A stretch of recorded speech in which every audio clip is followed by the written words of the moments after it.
여러분들은 나쁜 남자 좋아하시나요? 많은 사람들이 나쁜 남자를 이상형으로 꼽는데 저는 나쁜 남자 이해 안 됩니다. 나쁜 남자가 매력이 뭔지 이해를 나쁜데 왜 매력 있다고 하는지 전혀 이해가 안 가고 나빠서 나에게 좋을 게 무엇이며 왜 좋지? 그 막 가질 수 없는 그런 게 좋은가? 라고 생각을 했었는데 이게 한번 옆에서 친구가 나쁜 남자에게 허덕이는 모습을 봤어요. 어떤 느낌이냐면 나쁜 남자인데 얘한테는 진짜 잘해줘. 그래서 잘하는 모습만 보는 거야, 그 사람은. 그러니까 이 사람이 작정하고 숨기고 그 모습을 나한테 안 보여주면 이 사람이 나쁜 남자인지를 모르고 좋아하는 거지. 나한텐 잘해주니까. 테드 번디가 아마 그런 케이스 중 극단적인 예시가 될 수 있을 것 같아요. 테드 번디는 조금 극단적이긴 한데 연쇄살인범이에요. 7, 80년대 미국에서 유명한 연쇄살인범입니다. 2019년에는 넷플릭스 영화로도 제작이 되었죠. 그래서 오늘 소개할 실제 사건과 관련된 영화는 나는 악마를 사랑했다입니다. 하이스쿨 뮤지컬로 유명한 잭 에프론, 스노우 화이트의 릴리 콜린스, 스킨즈의 카야 스코델라리오가 주연이라고 해서 조금 기대를 했습니다. 뿐만 아니라 미국에서는 테드 번디 사건 자체가 굉장히 유명합니다. 아시는 분들은 아시겠지만 테드 번디는 1970년대 연쇄살인범으로 적어도 30명 이상의 여성을 살인한 것으로 추정됩니다. 1989년에 전기 의자에서 사형을 당할 정도로 강력한 범죄자이지만 그는 재판을 통해서 인기가 날로 늘어가서 팬이 생깁니다. 왜냐하면 사람들이 보는 모습은 남들을 죽이고 있는 테드 번디의 모습이 아니라 막 유창한 말투로 법학과 출신이거든요. 자기 유려한 말투로 자기를 변호하고 있는 그런 멋있는 카리스마 있는 모습만 보니까 이 사람이 범죄를 저질렀을 것이라고 상상도 못하는 거죠. 살인을 저지를 때도 법학과에 재학 중이던 테드는 막 유려한 말투와 자기 막 웃으면서 특유의 매력으로 여성들을 유혹하고 내 차에 탈래? 아니면 잠시 산책 갈까? 하면서 피해자를 고립시킨 뒤 성폭행하고 살해했습니다. 테드의 살인은 매우 잔인한 것으로 알려져 있습니다. 일단 폭행은 기본이고요. 나이도 가리지 않고 그리고 시체 훼손을 많이 했어요. 예시를 하나하나 들어보자면 1974년 1월 4일에 테드는 18살 소녀의 지하 방으로 들어가서 그녀의 침대 프레임에 있던 금속 막대기로 그녀를 반복적으로 폭행하고 강간했습니다. 피해자는 생명은 잃지 않았지만 발견 당시 코마 상태였으며 영구적인 뇌손상을 입었습니다. 테드 번디는 나이를 가리지 않고 어린 소녀도 강간했는데 몇 살이게요? 12살.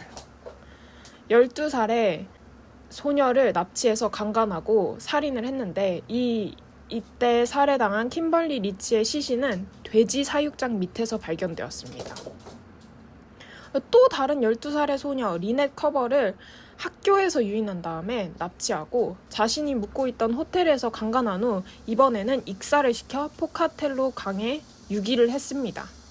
제일 유명한, 제일 잔인하다고 알려진 사건은 플로리다 주립대학교 기숙사에서 일어난 사건인데요. 잠자는 여학생들을 무차별적으로 공격해서 2명은 사망했고 3명은 중상을 입었습니다. 테드는 이 사건으로 검거가 되었고 연쇄살인범으로 확정되게 되었습니다. 이때 아마 그 막 젖꼭지 물어뜯고 엉덩이에 이빨 자국 남기고 막 그런 알 수 없는 변태짓을 한 걸로 알고 있습니다. 하지만 이 범죄자의 광기는 살인에서 끝나지 않습니다. 테드 번디는 1980년도에 자신이 강간하고 살해한 여성의 시신 옆에서 잠을 자는 것을 좋아한다고 인정을 했습니다. 뿐만 아니라 무려 12명의 시신을 머리를 쇠톱으로 잘라서 그 머리를 감기고 화장시키고 다시 유사성행위를 했다고 합니다. 변태 중 변태. 살인자로 끝나는 게 아닌 거죠. 말로만 들으면 그래서 이렇게 잔인하고 폭력적인 사람이 왜 인기가 있었는지 이해가 가지 않을 수도 있는데요. 영화를 보면 어느 정도 이해가 갈 수도 있습니다.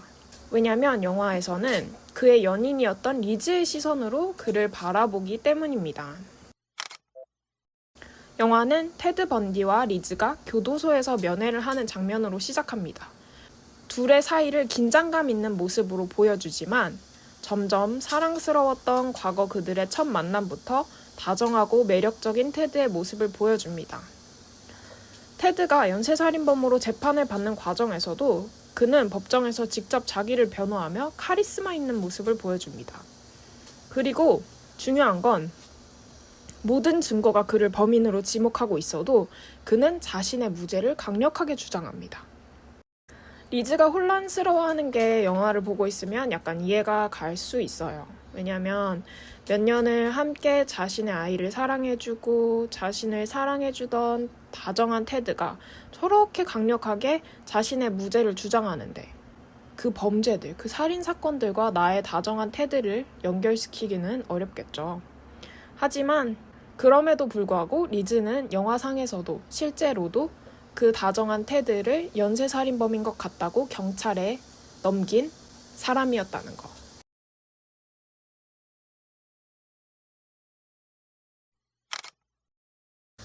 이 영화는 다른 건 다 재미있는데 아마 테드 번디 사건을 잘 알고 있는 사람을 대상으로 만들어진 것 같아요.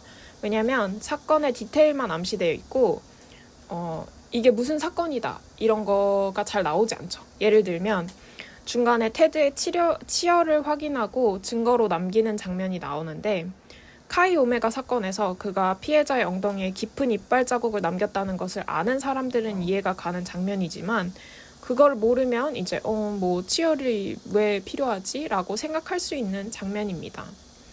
그리고 아무래도 내러티브가 테드와 리즈의 사랑에 초점을 맞추고 있기 때문에 사건에 대해서 더 알고 싶다면 따로 찾아보거나 다큐멘터리도 많이 나와 있으니까 그런 것들을 함께 보시는 것을 추천합니다. 오늘의 이야기 어떠셨나요?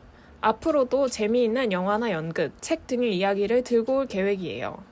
재미있게 봐주셨으면 좋겠습니다.